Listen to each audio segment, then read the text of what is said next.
නිසා ඉන්ද්‍රිය සංවර සීලය කියන එක ගැඹුරු සීලයක්. ඊටාම වටිනා ශ්‍රේෂ්ඨ සීලයක්. වහා මේ ධර්ම මාර්ගය තුල අභිවෘද්ධියටපත් කරන හිත දියුණු කරන ආධ්‍යාත්මයේ ඉහළට ඔසවන ප්‍රබල සීලයක් තමයි මේ ඉන්ද්‍රිය සංවර සීලය. ඇත්තටම ඉන්ද්‍රිය සංවරය සීලය ගැන ඉගෙන ගන්න ඕන.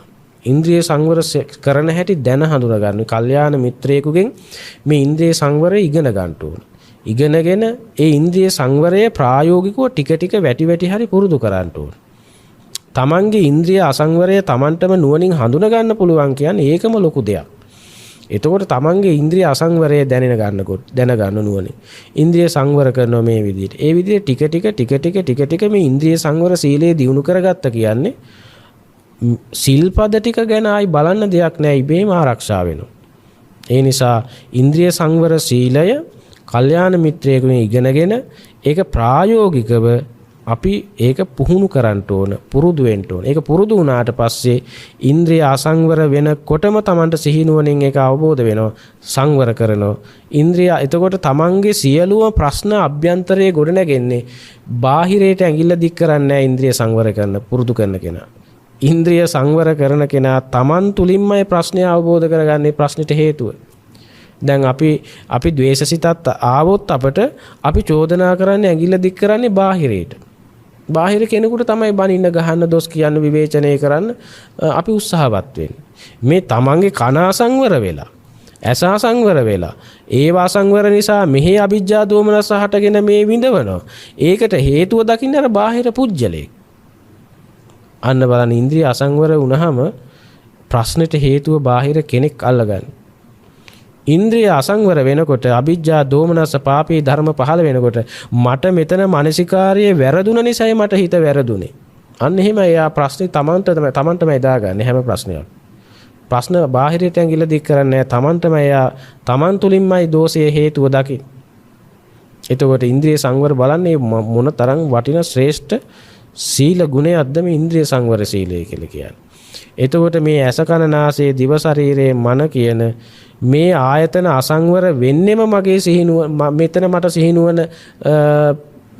සිහිනුවනේ මගේ සිහිනුවන හසුරුවීමේ ප්‍රමාදය නිසා, දෝෂය නිසා, එහි දෝෂයක් නිසා තමයි ඉන්ද්‍රිය අසංවර වුනේ. ඒ නිසා තමයි මට මනාපමනාප අවිජ්ජා දෝමනස පාපී ධර්ම පහළ වෙලා මගේ හිත දූෂිත වුනේ. මගේම වරදින්. මගේම මානසිකාරය, මගේම මෝඩකම, වීරිය, සිහිය නැතිකම නිසාමයි මම මෙතන කෙලෙසයකට යට වෙලා මේ මානසිකව හිත දූෂිත භාවයටපත් උනේ. අන්න බලන්න, දුක දකින්නේ තමා තුළ. එතකොට දුකට හේතුව දකින්නේ තමා තුළ.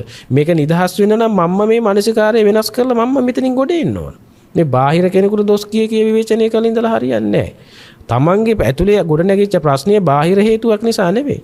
තමන්ගේම මේ අයෝනිසෝ මානසිකාරය නිසා තමන් ඇතුලෙන් මේ ප්‍රශ්නේ ගොඩනැගුණේ. අන්න එතකොට තමන්ම තමන්ට විසඳුම තමා තුලින් මතු කරගෙන තමන්ම ධර්මයේ අස්වසාගෙන තමන්ගේ මනස නිවැරදි කරනවා. අන්න බලන්න මොන තරම් මේ ලෝකේ තියෙන සියලුම ප්‍රශ්න මේ විදිහට ජීවිතේ දිහා බලනවා නම් සියලුම ප්‍රශ්න අර්බුද සියල්ල निराකරණය වෙනවා. තමන් තුලම තමන් නිවිල යනවා.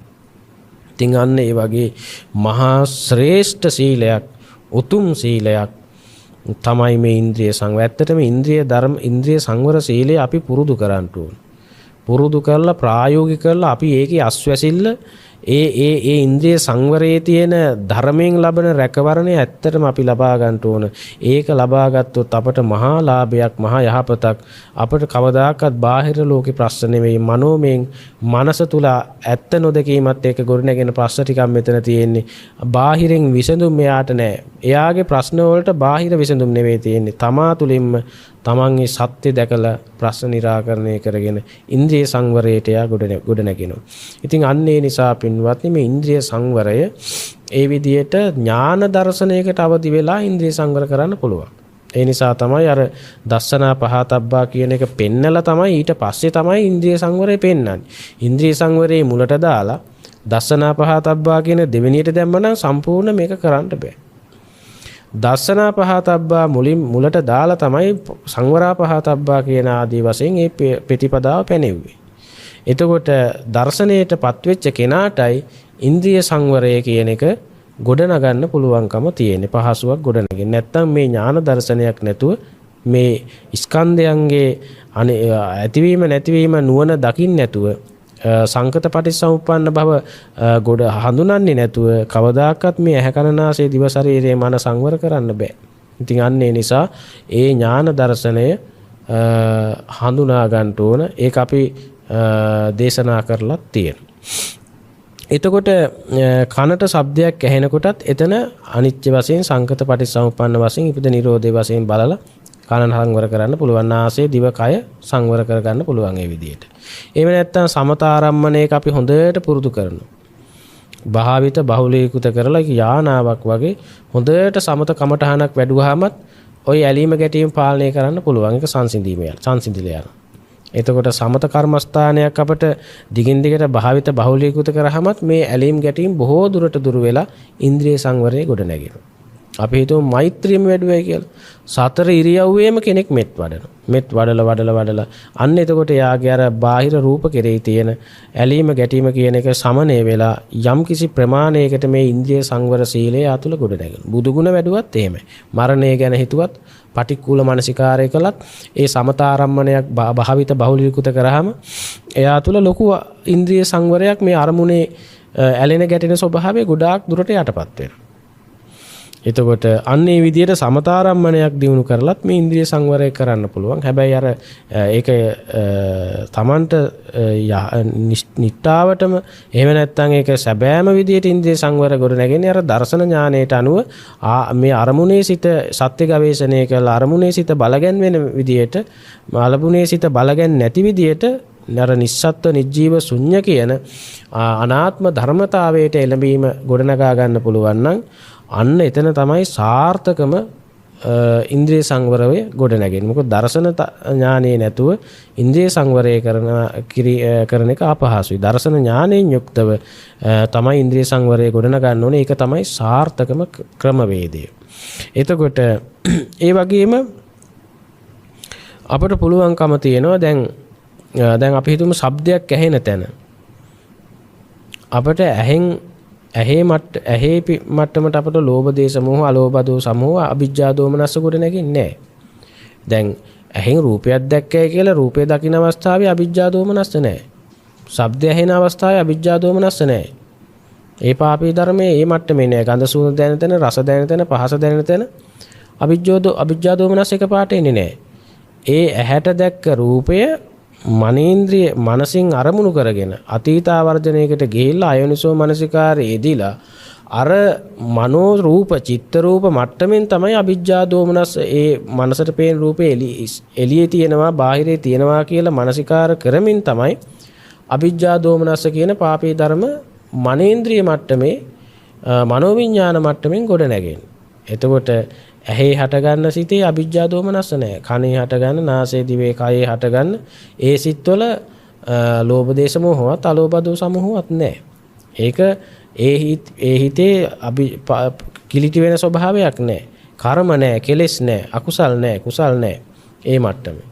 එතකොට ඒ ගත්ත ආරම්මණය මනේන්ද්‍රියට මනෝමය රූපයක් වශයෙන් මනසින් හදාගෙන අතීතාවර්ජනයත් එක්ක ඒ හිතින් හදාගත්ත ලෝකයේ තුල තමයි මේ ඇලීම ගැටීම කියන එක හැදෙන්නේ. ඒ හිතින් හදාගත්ත ලෝකේ අපි එළියට පනවාගෙන භෞතිකයේ එහෙම දෙයක් යමක් දෙයක් සත්පුජ්‍යල සංකල්පයක් මත තමයි මේ අවිජ්ජා දෝමනස්ස කියන පාපී ධර්මයේ මනෝලෝකෙන් හදාගෙන අපි විඳින්නේ. එතකොට අවිජ්ජාව කියන එක අපි ඇතුලෙන් මානසිකාරයෙන් හදාගෙන ගැටෙන්නේ. දෝමනස්සය කියන්නේ මනසේ අයෝනිසෝ මානසිකාරයෙන් ඇතුලෙන් හදාගත් එකක්. එතකොට ඒක තියෙන්නේ මන ධම්මපටිච්ච මනෝවිඤ්ඤාණ මට්ටමින් චිත්ත රූප මට්ටමින් ගොඩ නැගෙන ලෝකයක තමයි අවිජ්ජා දෝමනස්ස හමු වෙන්නේ. එතකොට බාහිර ලෝකෙට නෙවෙයි ගැටිලා තියෙන්නේ. අන්තිමට ගැටිලා තියෙන්නේ තමන් එක්කම තමන්ටමයි තමන් ඇලිලා තියෙන්නේ. තමන්ටමයි තමන් ගැටිලා තියෙන්නේ.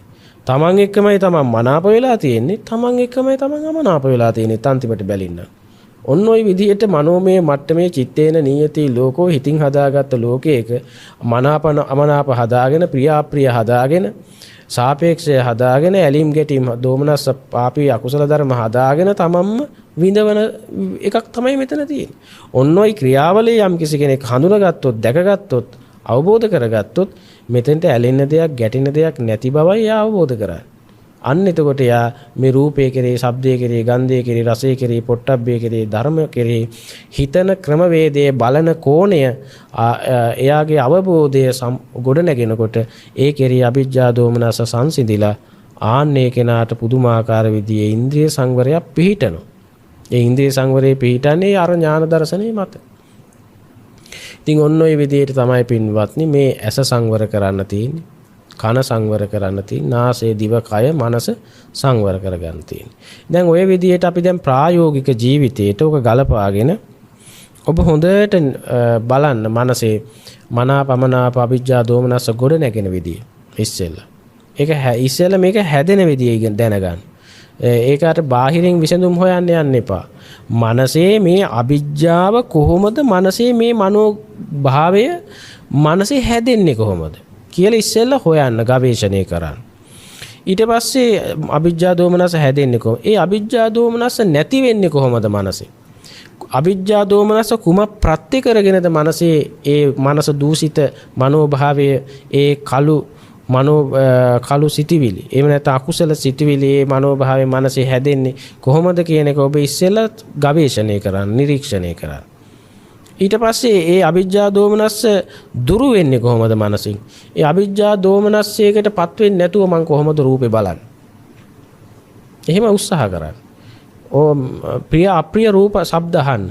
ඒ ශබ්දයේ ඉදිරියේ මම කොහොමද ඒ ශබ්දයට අවිජ්ජා දෝමනස්ස ඇති නොවෙන්න ඒ ශබ්දය අහන්නේ කොහොමද? අවිජ්ජා දෝමනස්ස ඇති අමනාපමනාප ඇති වෙන්නේ නැතුව මේ ගඳ සුවඳ බලන්නේ කොහොමද? මනාපමනාප ඇති නොවන විදියට මම කොහොමද මේ රසය විඳින්නේ? මේ පහස විඳින්නේ කොහොමද මනාපමනාප නැති විදියට? මේ අරමුණේ මම මනාපමනාප කියන ධර්මතා මනසේ හැදෙන්නේ කොහොමද? ඒ මනාපමනාප ස්වභාවයේ මනසේ දුරු වෙන්නේ කොහොමද? අන්න ඒ විදිහට ටිකක් ගවේෂණය කරන්න, හොයන්න, ප්‍රායෝගික වෙන්න.